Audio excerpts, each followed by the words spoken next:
Join as they can. Hi, everybody. I'm Chris Fabian, and I'm CEO of ResourceX. Great to see a number of people who are both current clients like City of Edmonton, Fort Sask, Andy, who's in a new a transition phase, and a host of others. We're so excited to have this opportunity. This is our first chance to present on this concept of our partnership and a new vision for great governance. With me today, Kelly Rudyk will be participating in the call today, and his company, It's Logical, as well as Ian McCormack from Strategic Steps. And of course, our moderator looking over his left shoulder from the top of the slide, Michael Walters. Thank you, Michael, for being here with us today to moderate. It is just a fantastic opportunity. I'm going to kick things off and just talk a little bit about our agenda and be brief. We have a few objectives. We want to introduce to you what is this vision for great governance? What are we bringing this partnership to bear for? What are we trying to achieve? We'll talk a little bit about why it's needed, and also end with some discussion about how you might implement it. Where do you begin? As I mentioned, our moderator today, Councillor Michael Walters, thank you so much for being here. We've had the benefit of talking with you over the years about everything from priority-based budgeting to strategic planning and all of the concepts that we'll bring together in this particular vision. But we were so thrilled to have you moderate because you too have a vision for how things can run better. So excited to have you here. Thank you very much. And our team, our three companies, Strategic Steps, It's Logical, and ResourceX. We hope that the style of what we'll present today is what I've just brought on the bottom of the screen. We want to talk about a compelling vision. We want to have some time for an interactive experience together to talk about your visions for great governance, and also have the opportunity for some dialogue with one another and some question and answer. It might not have been totally obvious in your registration, but we have a 1 hour period of time together today, and then also 30 minutes of bonus time at the end, where we're planning on sticking around kind of for the post game to have a chance to talk with anybody who has more time and just wants to have some opportunity for dialogue. So just wanted you all to know after this first hour, we'll have 30 minutes afterwards as well.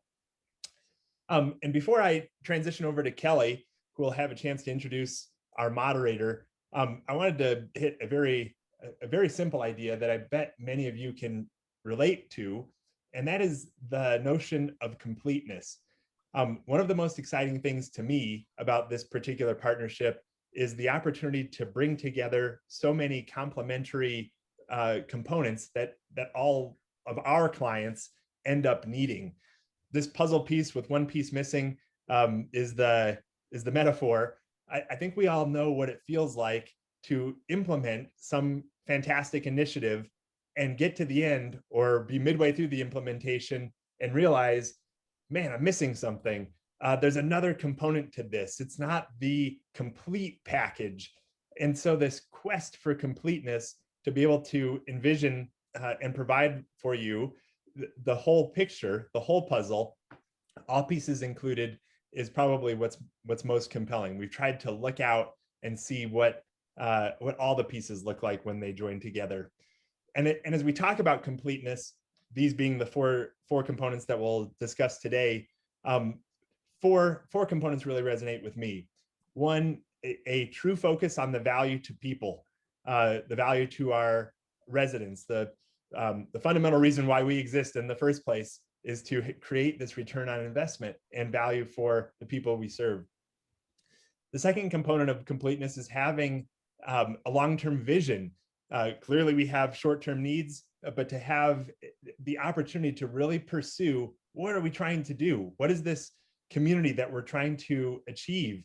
And that's extremely exciting to talk about a long-term vision and have this opportunity to govern towards the achievement of this vision. Third, backing it up with the resources. Great to have a long-term vision and try to provide value, but we need to make sure that we can come through and fulfill and execute. And finally, having a strong feedback loop and tightening that feedback loop overall. So we're excited to kick things off. I am going to turn it over to Kelly to have the chance to introduce our moderator, Councillor Walters. Yeah, thanks so much, Chris, and personal thanks to Michael for setting aside time to be with us today. I'm excited for the session. He's asked me to be brief, but the paper I have in front of me is lengthy of accolades, but I'll try to stay true to that request. So a family man from South Edmonton. He's living with his wife, Kara, and his two children, Isaac and Samson. He's currently in his second term as a councillor in City of Edmonton, and has this passion for community that's well earned given his background growing up in a farming community. Rather than go into the accolades, which I planned on doing, I will tell you that they align with what I think our three companies feel is truly the most valuable thing, and Chris touched on it, which was that value to citizens and that community focus. The last accolade here that I'd like to mention is he's been mentioned as one of the 10 most influential leaders by Alberta Venture Magazine here. And the accolades align with neighborhood revitalization, and I know he has a passion for affordable housing and homelessness. And briefly, I would just say Michael is one of the people who truly gets it. And hopefully through this session, you'll feel that as well. I'm sure you will. That well-being for citizens runs strong in his in how he conducts himself and how he sits in his role as councillor for City of Edmonton. So with that, thanks, Michael, for moderating, and looking forward to the day. Yeah, thanks, Kelly. Thanks, Chris and Ian and everybody for inviting me. And so basically all you could have said in my bio is that I live with my wife, Kara, and my two children, because that's essentially all I do nowadays. It's just live with my family like we all do, and very, very lucky to do so. So I hope everyone's doing well through this really rough time that our whole world's going through. So it's nice to see many of you here. Hopefully you're nice and safe and warm. And my job today is to kind of keep us trucking through what's a lot of complex content, but we got a lot of complex thinkers on the call, no doubt. So we'll be able to get through it. Just briefly, I spent, I've been on council 2 terms now.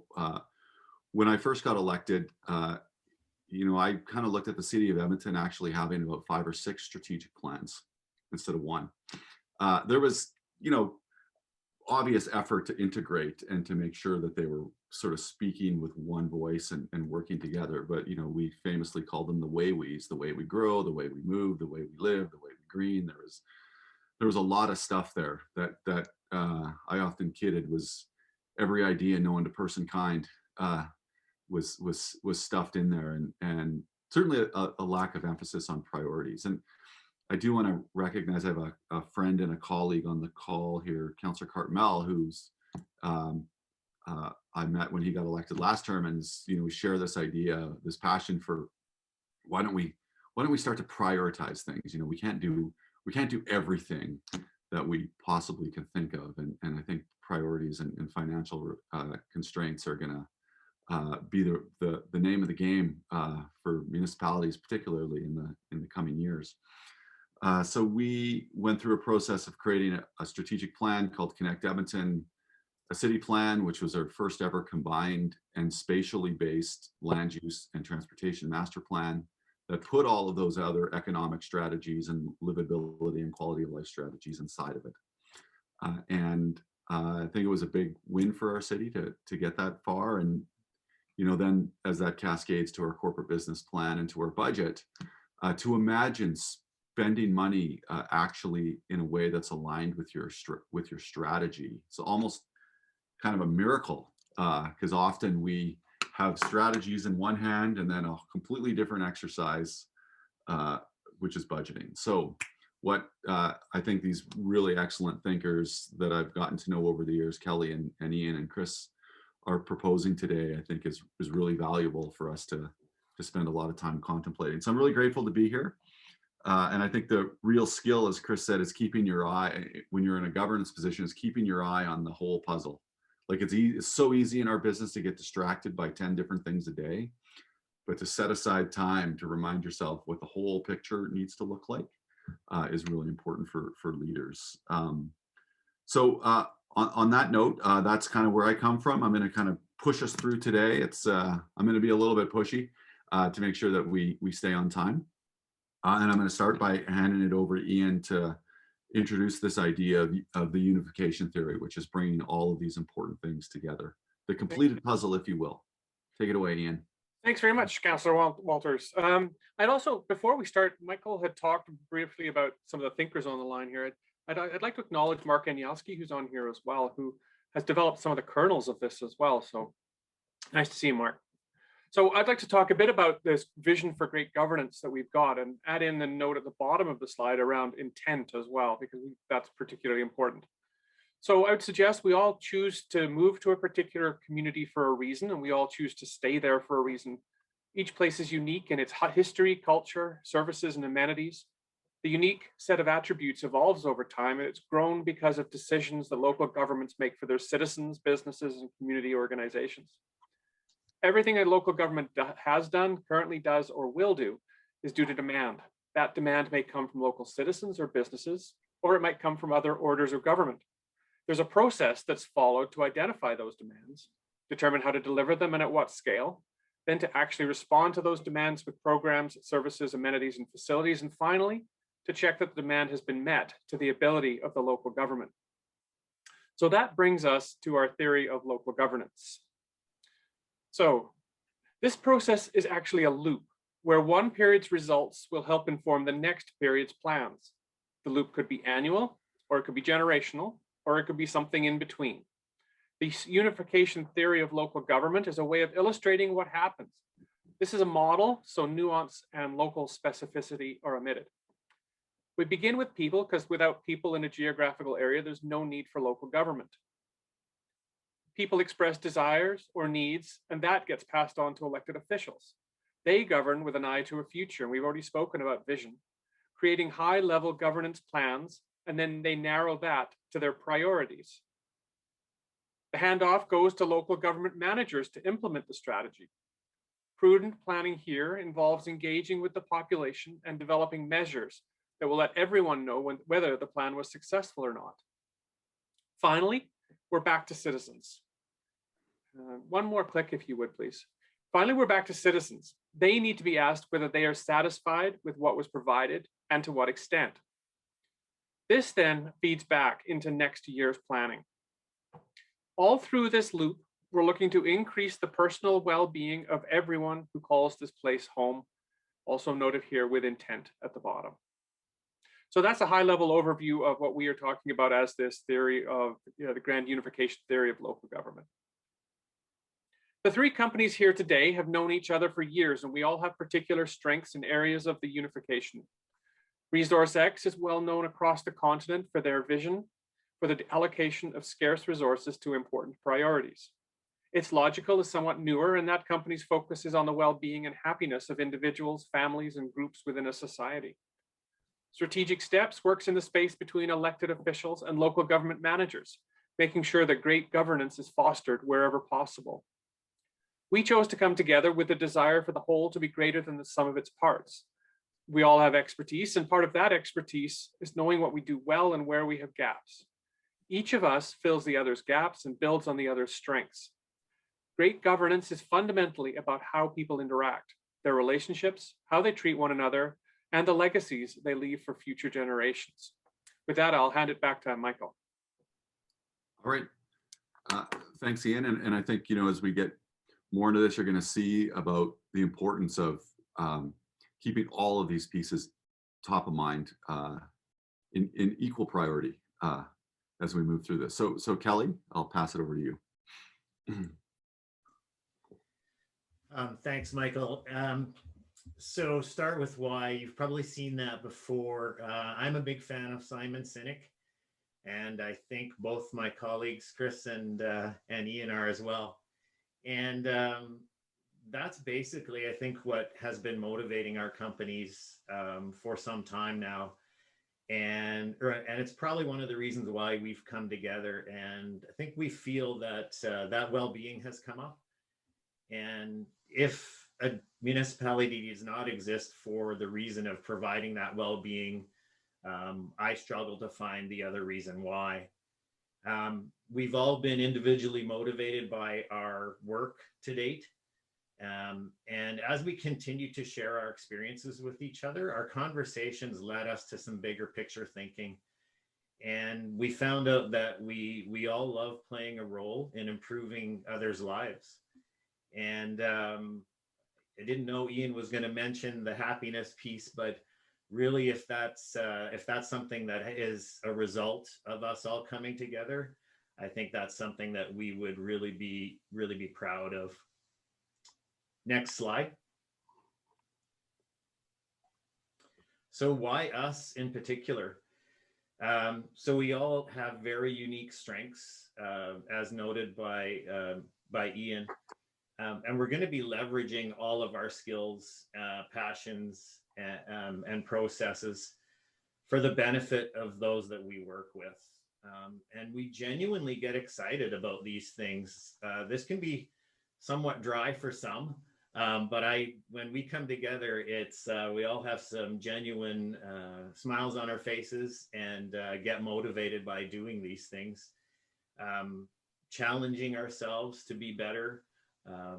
One of my recent blogs mentions this big pause that we're having right now with COVID. And I think we all genuinely feel that this pause should be leveraged to find out how we could be better on the other side of it. Next slide, Chris, thank you. Just do it. So the Nike slogan might fit because we're all equipped to build with our clients what we believe is the right process to achieve great governance. Our proposition is bigger together than it would have been individually. We have a vast experience in implementing all of these elements and see the biggest achievement in doing this together. The slides always say great governance with intent, and we're there to help ensure that that intent is crystal clear for our clients. It's not going to just happen, we know that, but we've seen the conditions and tools that are required to achieve success. And we want to be there with you to take these intentional, practical steps towards this great governance pinnacle. Okay, thanks, Kelly. So what we're going to do now is go into the breakout rooms. But just before we do, I just wanted to say that, you know, as you think about the questions that your breakout room moderators are going to ask you, which will be Chris and Ian and Kelly, you know, keep in mind this idea of well-being, happiness, and I would even add the word joy to the mix. You know, that the intention here is, and the intention of, as Kelly has said, of municipal government or any form of government is to be very mindful and intentional about the well-being of its citizens. It's not just about keeping them alive. It's not just about existing for the sake of existing as a bureaucracy or as a government. It's about well-being, happiness, and growth and joy of the people who we serve. So that's the brilliance of this, in my opinion. So as you shift into the breakout groups, there's going to be 3 questions, which are: what represents great governance to you? Again, keeping in mind that sort of bigger picture outcome. What is and what is not working in your community today? So brief examples and what should be changing as we move forward. This is a very short period of time, about 7 or 8 minutes in the breakout room. So the moderators not everyone's going to get to answer the same question or all the questions. They'll kind of let a couple people answer the first one, a couple people answer the second one. So you get to hear the whole story, and then we'll report back. And it's just be brief and be punchy and be honest, and we'll see you back out here in the big room in about 8 minutes or so.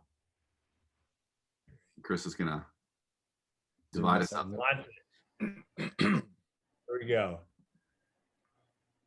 I think everyone is back.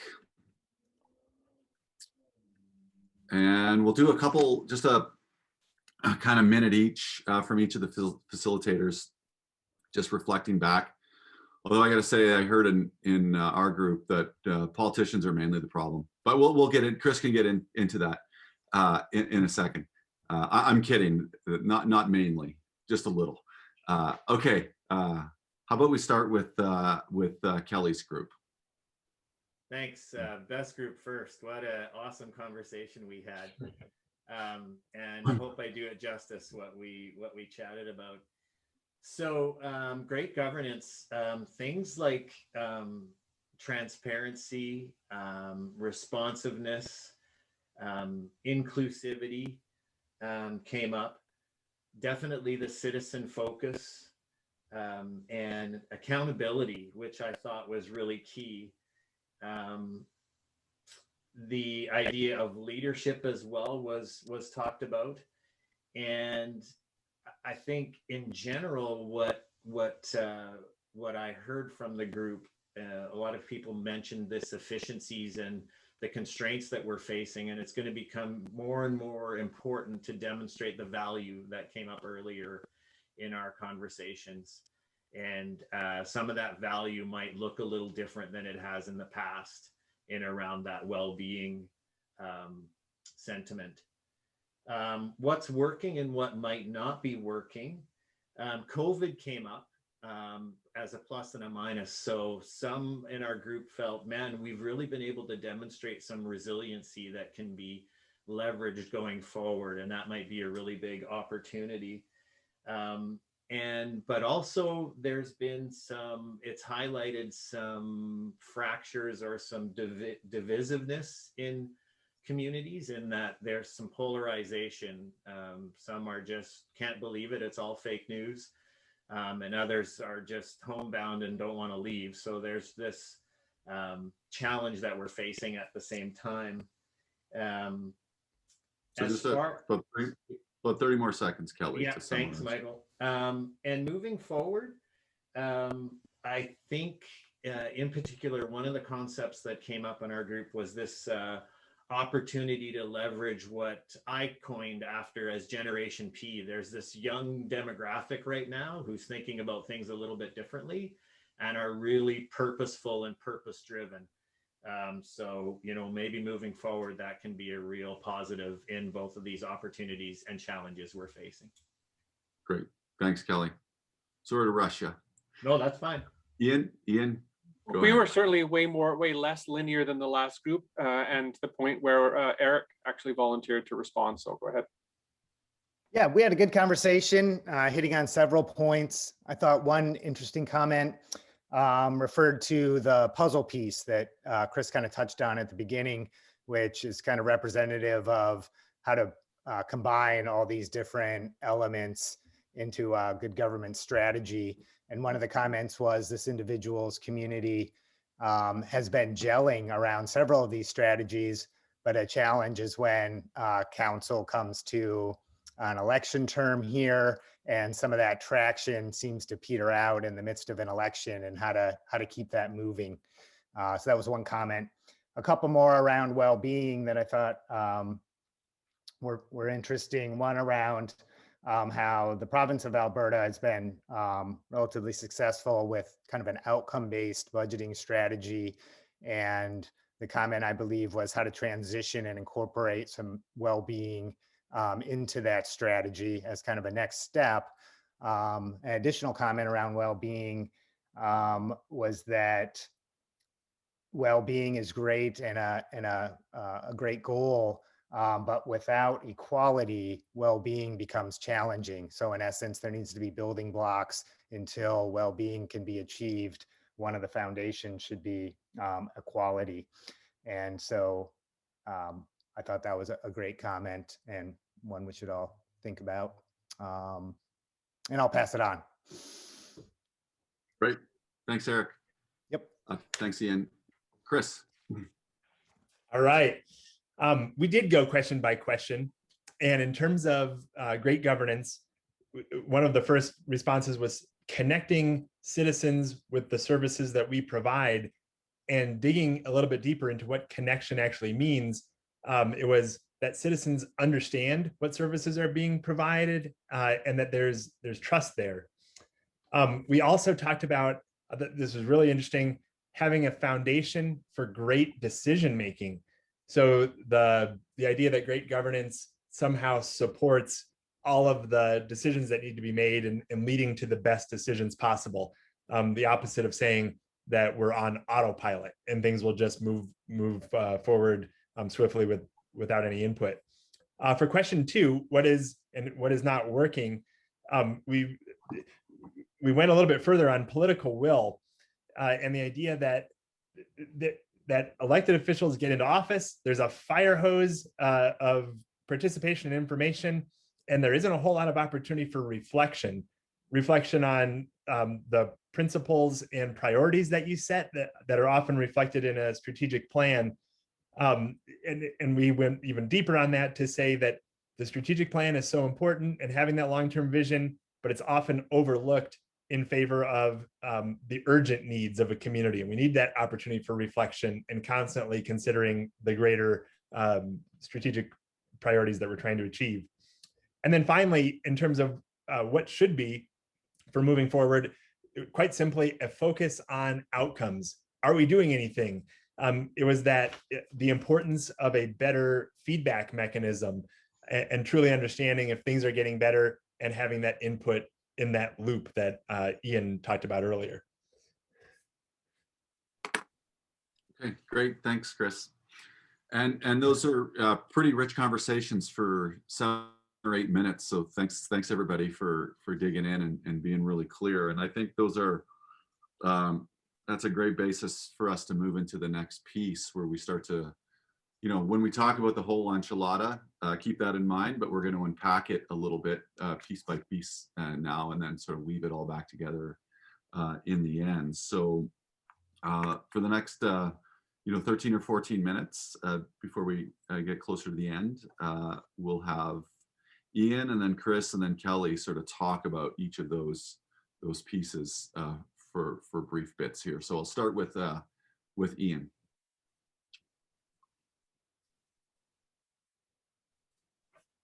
Thank you, Counselor. Yep, I got it. I had to find my unmute button because I made that mistake before. So I'll speak to the strategic planning piece to this. So for ourselves, Strategic Steps has a history that goes back over 30 years, and about 8 of those are in its current incarnation. I mentioned at the beginning, we work in that space between elected officials and senior government managers.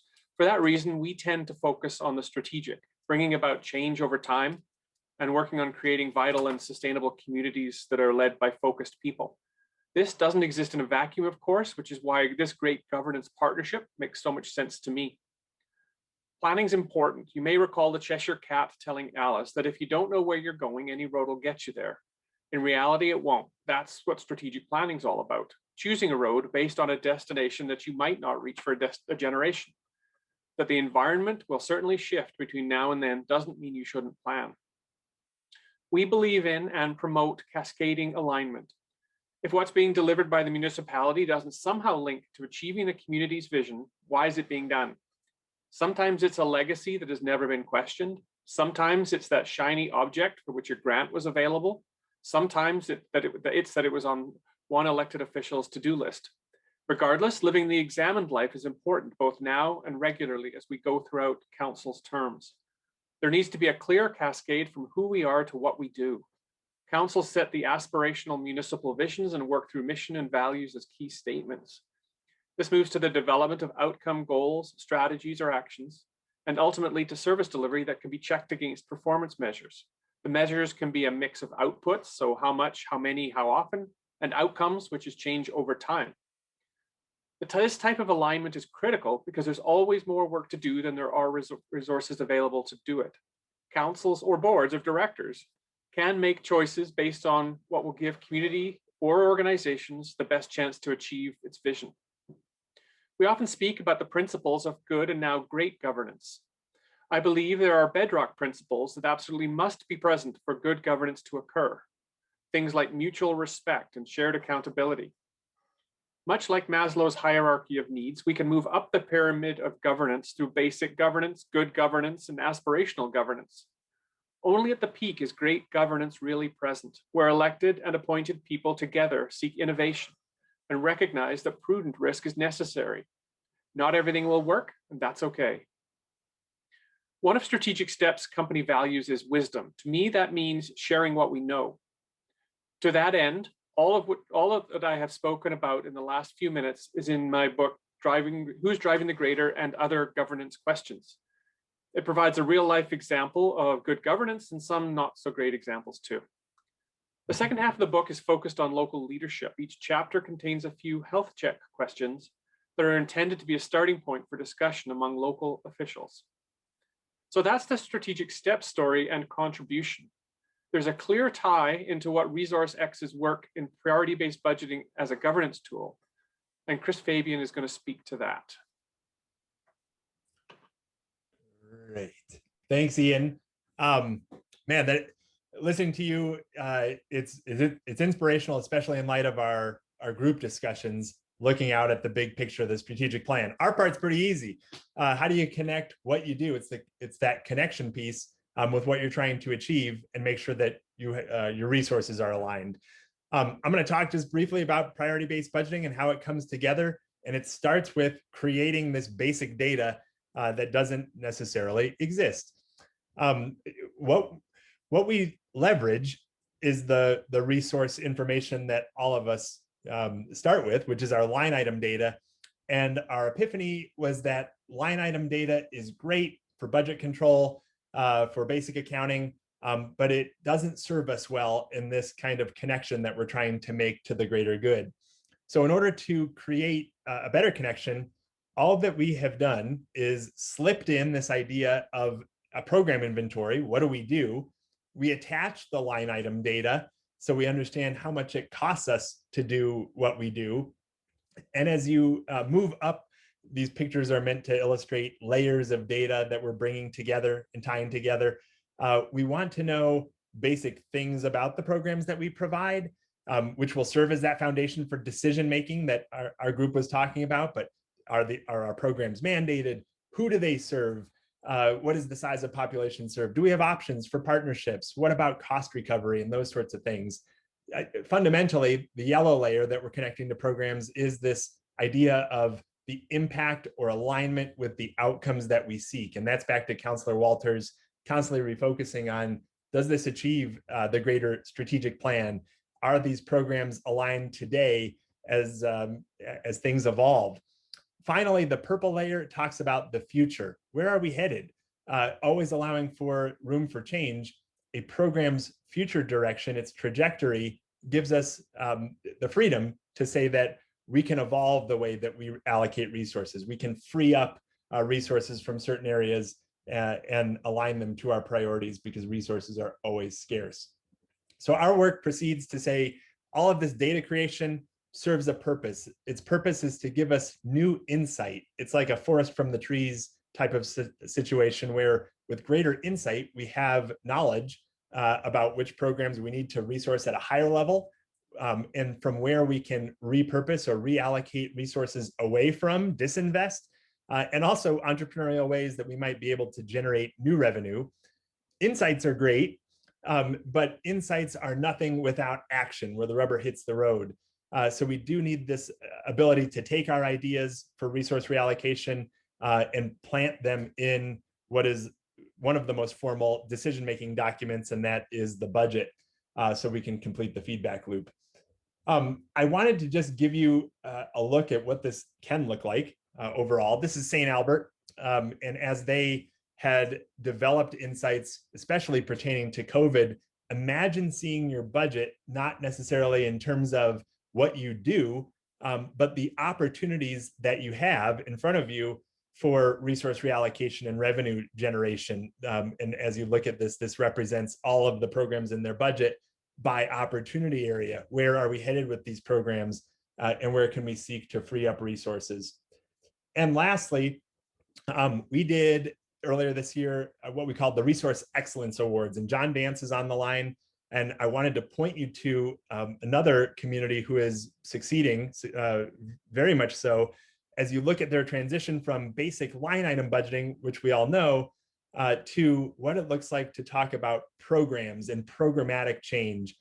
Here being examples of programs in a public works department, from cemetery operations to snow removal, and their year-to-year changes, as well as the description of why they're making those programmatic changes. It looks a lot different than line item data overall.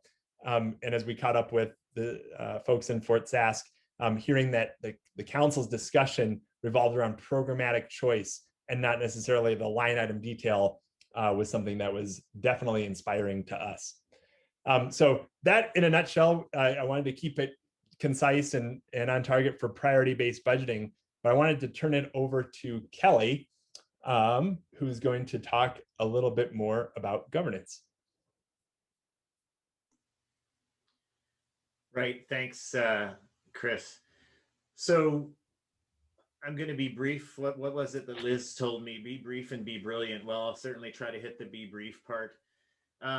We have elected officials in the room, and the governance piece for me, it's going to go into why, back into what we talked about, what's not working. In province of Alberta right now, our MGA has volumes in it on how to create those line item budgets. It has in it there areas which specifically tell you how you can dissolve as a municipality, but it has nothing in there on a strategic plan. It has very little in there about well-being. And I think there's just this huge opportunity right now to rethink that governance piece and boil it all down to the reason for being an elected official. And that's that relationship with your community. Those are the feelings that will be generated when we all get to know each other a lot better. And that's talking about programs instead of line item budgets. I use this analogy quite a bit, shared with me at a conference in the States that I attended. Someone was explaining that right now government is like a vending machine. People that live in the municipality pump in dollars into their coins into the machine and press a button.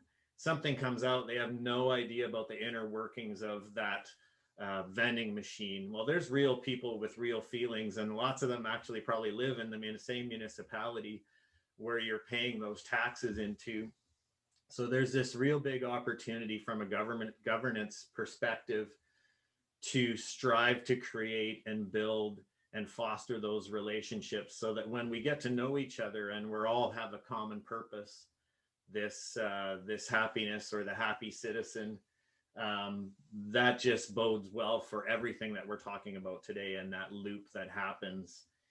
We can have richer conversations, and I think it is imperative for us to recognize that we have this enormous opportunity at the local level as opposed to the other orders of government. We often set the bar pretty high because of that already close relationship that we have.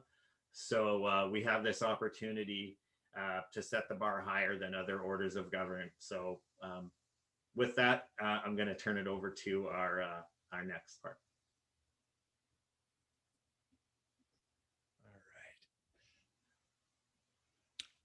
Finding the mute button. Michael Walters, you're on mute. Oh man, the moderator is not supposed to do that. It puts my imperfection on display, which is great. So thank you for each of those individual pieces. So just Chris, if you could take a minute or two to kind of tie that all up, and then I want to give people some time to start thinking of the questions that they might have, and then we'll get into that next. So Chris, why don't you tie it all together? That sounds great. I'll tie it all together. So if you're sitting back thinking, how does this all come together? We're basically enamored with the full puzzle as Ian walked us through the unification theory. And we were thinking, this is what we want you to be able to achieve. it's the complete package, or as we've talked about today, and we've loved this description, the whole enchilada. The trouble is, as you look at this particular screen, it looks like a lot, and it really isn't. It's very easy to describe around our 4 central pieces. And our punchline is that this is a new vision for great governance. All of these pieces working together, that loop that Ian described. And probably one of the most important parts is that you can start basically anywhere within this loop. And that's really important. You might already be working on a strategic plan. I think Alan Harris in our room was talking about how strategic plans get created. And then you can fit in that puzzle piece with any of the other components overall. For organizations who just want to do one puzzle piece, there's nothing wrong with that. You absolutely can. But the way that these pieces fit together, I think has been one of the hallmarks of this vision overall. The last point, and I'll turn it back over to Councillor Walters, is that we have launched a website where we're going. The website is up here in the top left if you see it. And maybe Eric or Liz, if you wouldn't mind dropping it into the chat to link. We're going to be including our information, today's presentation, additional documentation about how you can get started and what each of these component pieces looks like. And also, as organizations pursue this great vision, we will be reporting back on what we're learning. So thank you very much. We've really appreciated the opportunity to present this. And Councillor Walters, I'll turn it back to you.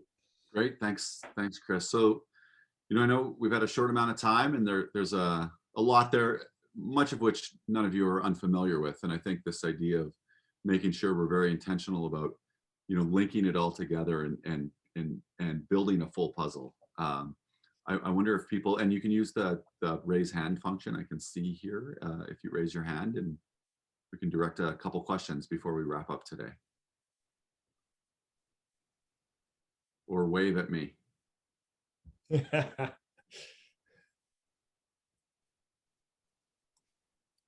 Okay, Andy, I see you. So why don't you go ahead? How are you thinking about concepts around smart cities and innovation? I mean, one of the challenges of the innovation space is that everyone thinks it's about building another app, where it really is about, or it can be about, but it is often about process improvements. How are you representing that in this unified theory, those concepts around tech and smart city stuff, buzz? Okay, good. So how is innovation in smart cities layer in here, and at what point, if I could extrapolate a little bit? Who wants to take a crack at that one? I'll take a crack at the top end. Oh, go ahead, Ian, go for it. Ian, go ahead. You're right, Andy, too, about the looking at technology in terms of smart, and sometimes it's not. Sometimes it's just, to me, it starts with risk versus innovation. Oftentimes we hear local council or municipal council saying we want to be innovative, but then not giving permission to local government managers to take any risk. Until there is that tolerance for risk and prudent risk and failure, recognizing that not everything's going to change, that smart aspect isn't going to come about. So specifically associated with the top level of governance, that would be my comment. And Chris was going to jump in here too, I think. Yeah, I'll make it quick. Andy, I really appreciate the question. We love the topic of smart cities. There are at least 2 components where we see it coming in. One is about how services get delivered. And I think you hit it. It's not just necessarily about the app itself, but perhaps about efficiencies that could be gained, better use of energy and technology, and how we, the word connection has been brought up a lot today, how we connect information that might be disparate, that could inform our feedback loop about how services are provided. And then secondly, is that greater why we are here. Does a smart city lead to better well-being overall? And how does that work? So, I mean, we're very interested in smart cities in terms of how they can improve communities who we're working with, pursue climate impact, positive impacts on their climate goals, for instance. And I think that could fit in really nicely with the results that you're setting, how you're defining well-being for your community, and then again, back towards efficiency and connected data. is a very short answer to a great question. And it's a really excellent question. You know, does technology serve people, or do people serve technology? And I think starting with the end in mind, as has been, you know, that line has been noted numerous times wisely this morning, is, you know, is it in achieving, helping people improve their well-being? Is it creating happiness and joy in our communities? And so innovation could fit in, it fits into all of these boxes probably, hey guys, and it's also part of like an organizational culture question. Like Ian's point, counselors want to be innovative, but when administrators take risks, you know, all hell breaks loose. And that's a cultural question, right? So great question, great answer. Any other questions? Yeah, is it a new vision? And I like that term, it's good, but is it a new vision, or is it a better understanding of things that are not actually rocket science and have never been? And is it, you know, using data, which is fundamental to better outcomes? If you don't understand what you're talking about, then your outcomes will be nowhere. And I know the other commissioners on the line will agree with me. I think from Edmonton, we've got a police chief in Edmonton, Dale McPhee. If you look up Data Geek in the dictionary, you're going to see his picture. And everything he does is informed by data. And I think he's made a huge difference to the service in Edmonton and to the community of Edmonton with linking that data to outcomes. And he's changed some fundamental beliefs for a lot of people who look at things like, you know, defund the police. And he's used data to inform people to look at, when we're talking about the police in Edmonton, we're talking about things that end with M. When we're talking about all the other money that's in the system based on the data, we're talking about things that end in B's, and the B's vastly outnumber the M's. I'm talking billions versus millions. The B's vastly outnumber the M's. And if you can understand that data and understand where money's being spent actually, then you might be better informed about where you need to put the emphasis on things you might want to change, or silos you might want to break down, or people you might want to put together. So sorry, that's a bit of a long rant, but we're dealing with it every day. So Michael, I'm going to try to be brief again. So it's why I called my company what I did. It's logical. It was so easy to come together with these gentlemen because it isn't rocket science, and we want to scream this from a rooftop as loudly as we can.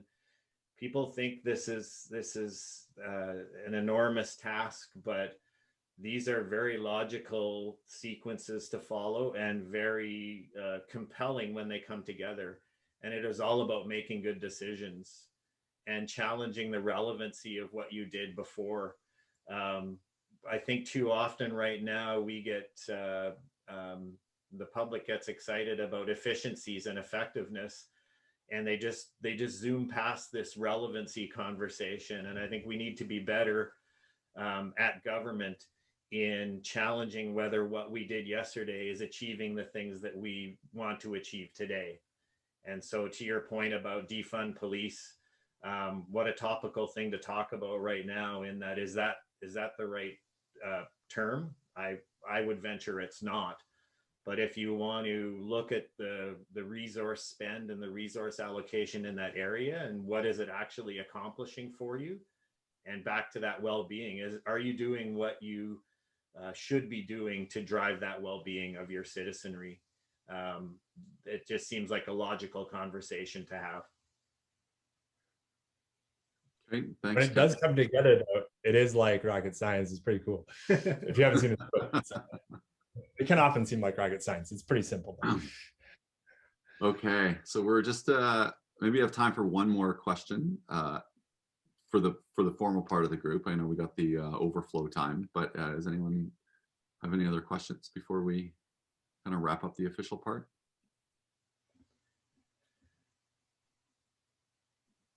Okay, not seeing any. So like Ian and Kelly and Chris are going to be around for a little extra time if people want to stick on the Zoom here and chat with them. I want to thank them for inviting me to participate. This is always a rich conversation that I have a lot of time for, and it sort of goes back to the comment that Chris made earlier about, and we were talking about this in our group, that while it's not rocket science, all of these pieces, and particularly when you think about it in terms of the whole enchilada, are really the, if I can liken them to the sort of holy texts of municipal government, right? And holy texts only mean are only meaningful if you're constantly going back to them and reflecting on them and learning from them and talking about them with other people and helping so that they're helping you grow as the world around you is changing and you're adapting. And so the idea of, strategic planning and priority-based budgeting and how you conduct your governance, how you stay connected to your citizens, these are all concepts that I don't think municipalities generally go back to frequently enough over the course of a year or the course of a electoral term or the term of a board or whichever organization's trying to utilize them. And I think there's something powerful in this session this morning about a reminder about how important they are, but the reminder that we have to be very intentional about going back again and again and again to make sure that we're staying on track. So I'll leave that as a summary that I was asked to provide for today's event, and thank everybody for taking the time to be here, and certainly thank you for being interested in the importance of the unification of these important concepts to municipal government and boards and agencies alike. So thanks everybody, and I'll just hand it back over to Chris, I guess, and you can, or Chris and Kelly and Ian, and you can sort of maneuver through the overflow time. And I'm going to jump back over to a council services committee meeting that I kiddingly said I was happy to miss by doing this morning. So nice to see everybody. Thank you. Thanks, Michael. Thanks, Michael. Thank you so much. Appreciate it. Very good luck. Talk to you all again soon. Bye now. Take care.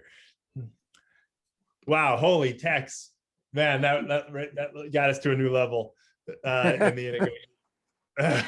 Pretty awesome. Let's see. Gentlemen, it's good to see you all. Glennis here. I'm going to set off.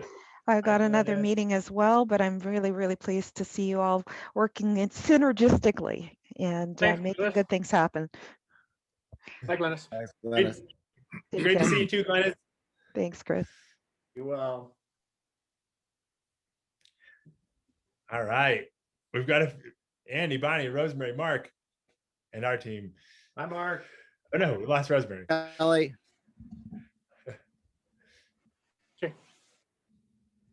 We just lost Jody Stonehouse, who's running for national chief of AFN. Oh, I didn't know that. She just told me in a text the box. She's going to run for chief, national chief. So. Based on this platform, obviously. Obviously, I said it will be big places. We'll be advising you, right, Jody? If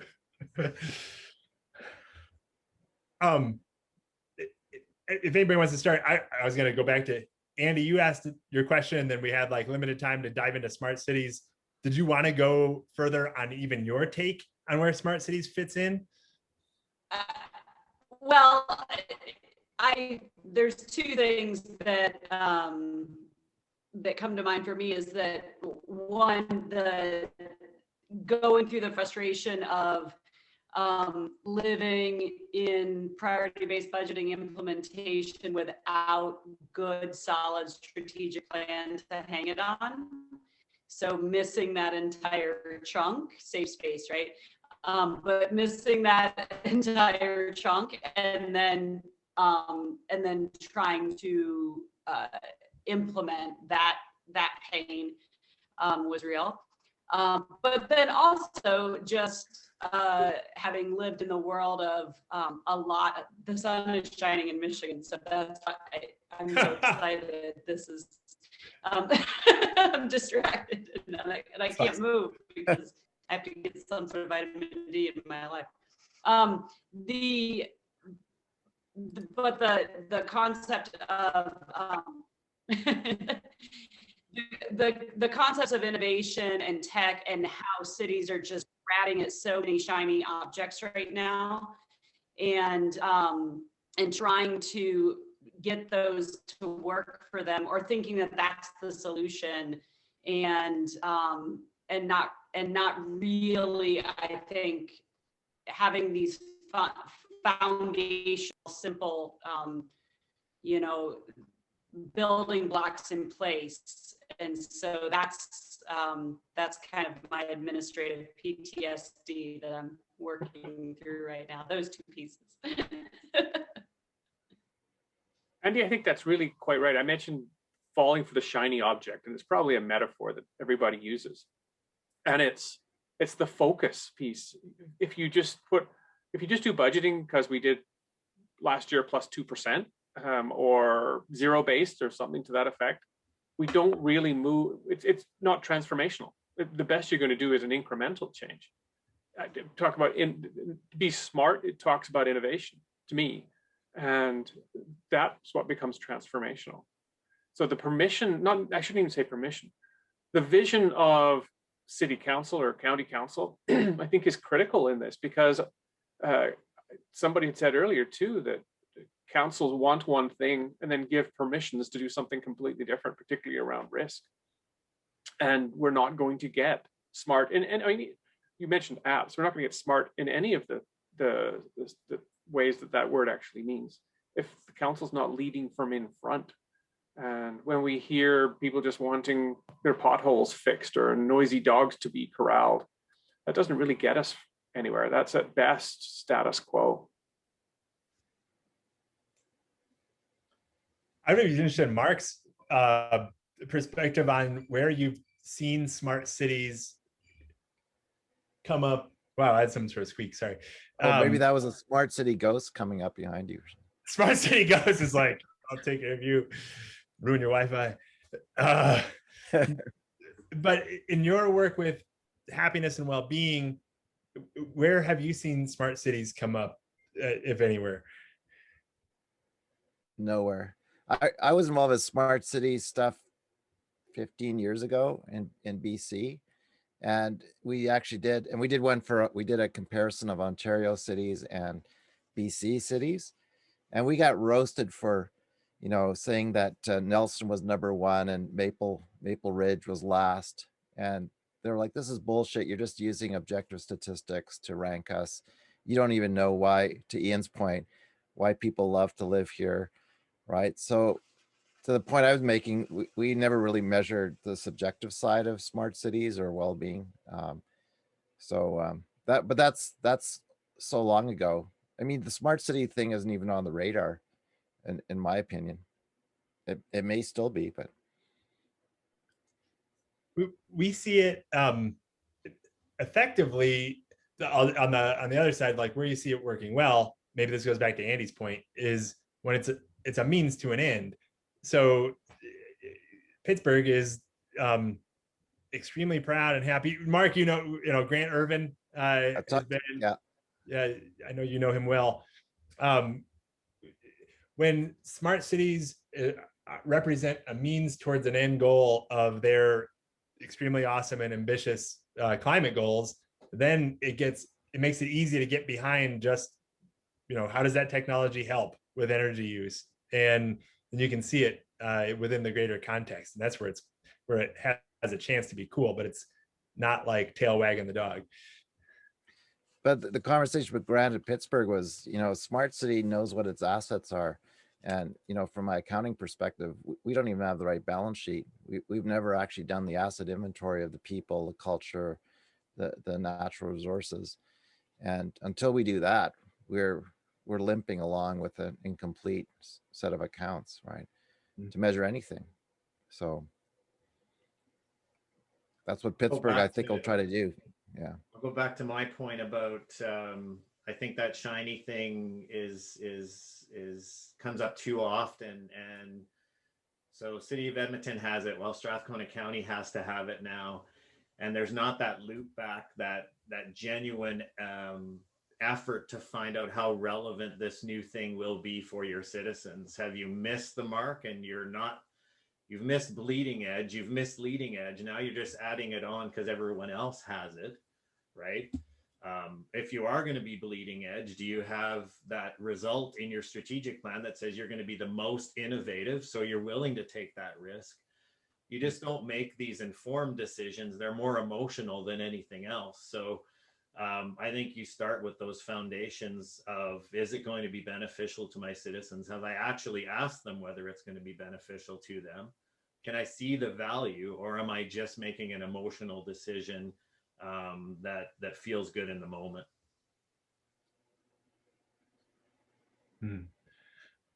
I liked the, was it Edmonton Police Services gentleman towards the end who was making the rocket science comment. He's like, is this a new vision, or is it just a reminder of some important things that need to be connected and don't forget about them? It reminded me of, creating the basis for priority-based budgeting in the first place. This wasn't new either. It was just connection of data. Do you know what programs you provide, how much they cost, are they aligned, or do you measure their influence on outcomes or not? Do you care about reallocating resources? Like, those weren't novel concepts, outcomes, programs, resource reallocation. It was just the tying together. And Ian, your unification theory, I thought it was just, it's how do these pieces fit together? And Michael Walters talked about them as the sacred text. That was great. That was a good conclusion for the whole thing. It's like helpful reminder of the foundation that you need. Was that Laurie Hahn, the former lieutenant colonel?